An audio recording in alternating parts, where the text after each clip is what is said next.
Alors, tout d'abord, je tiens à vous dire que là, je suis très impressionné d'être ici parce qu'avec toutes les grandes voix qui se sont exprimées, moi, je ne suis qu'un tout petit humoriste, vraiment un tout petit. Enfin, j'ai vraiment un physique de radio, ça se voit. Hein. Mais c'est vrai que depuis que je suis ici, moi, il y a un truc que je trouve effarant, c'est que depuis mercredi dernier, depuis ce drame, j'ai découvert que je faisais un métier dangereux. Alors que moi, je l'avais choisi parce que c'était une planque. Et depuis mercredi dernier, je sais que c'est dangereux.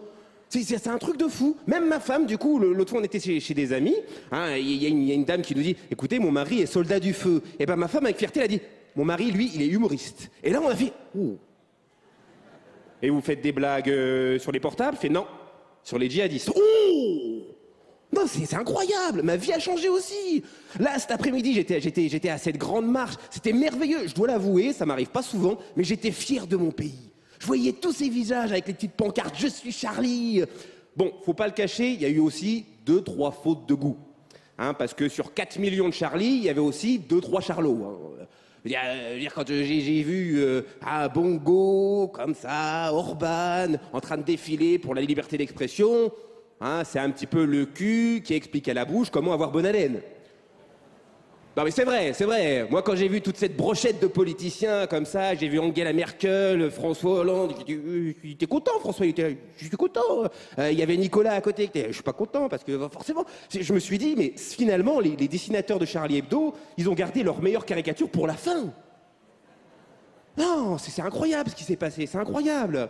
Alors il y avait des musulmans aussi dans cette manifestation, et vraiment, j'aimerais leur adresser un mot, parce que j'en ai vu qui couraient après les caméramans pour montrer qu'ils avaient une pancarte « Je suis Charlie », pour se désolidariser des terrorismes.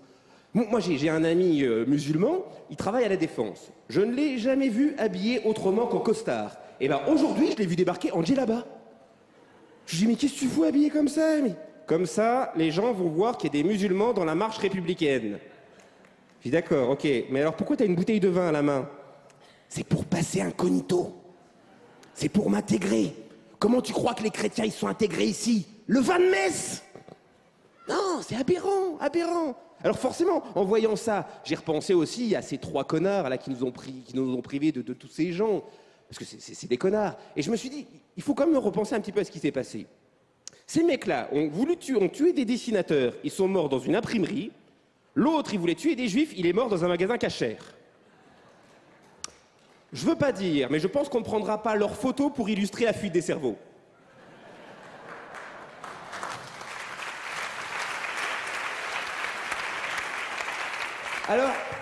Alors, je peux pas m'empêcher depuis le début de cette soirée de me dire, mais finalement, qu'est-ce qu'auraient pensé les dessinateurs de Charlie Hebdo de toute cette soirée? Parce que c'est vrai, on vient d'hériter de la liberté d'expression. Mais qu'est-ce qu'on va en faire? On n'est pas habitué à la voir. Même France Télévisions, là, c'est noble, mais quand même, France Télévisions, qui vient de recevoir la liberté d'expression, je sais pas, c'est comme si tu livrais une star du porno à un puceau.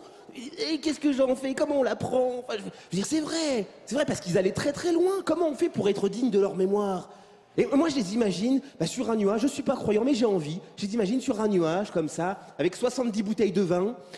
Parce que j'imagine qu'un athée, il hérite de 70 bouteilles de pinard, hein, plutôt que 70 vierges. Je les imagine beaucoup plus spiritueux que spirituels, hein, plus grand cru que grand croyant. Et je pense qu'en ce moment, ils sont en train d'échafauder le prochain numéro de Charlie Hebdo, dans l'au-delà. Il y a une effervescence incroyable dans la salle de rédaction. Et soudain, Sharp se lève et dit « Les gars, j'ai trouvé le titre du prochain Charlie. Charlie Hebdo, le journal où à la fin, on tirait plus de balles que d'exemplaires. » Et j'ai envie de dire merci pour votre humour et merci pour tout. Merci.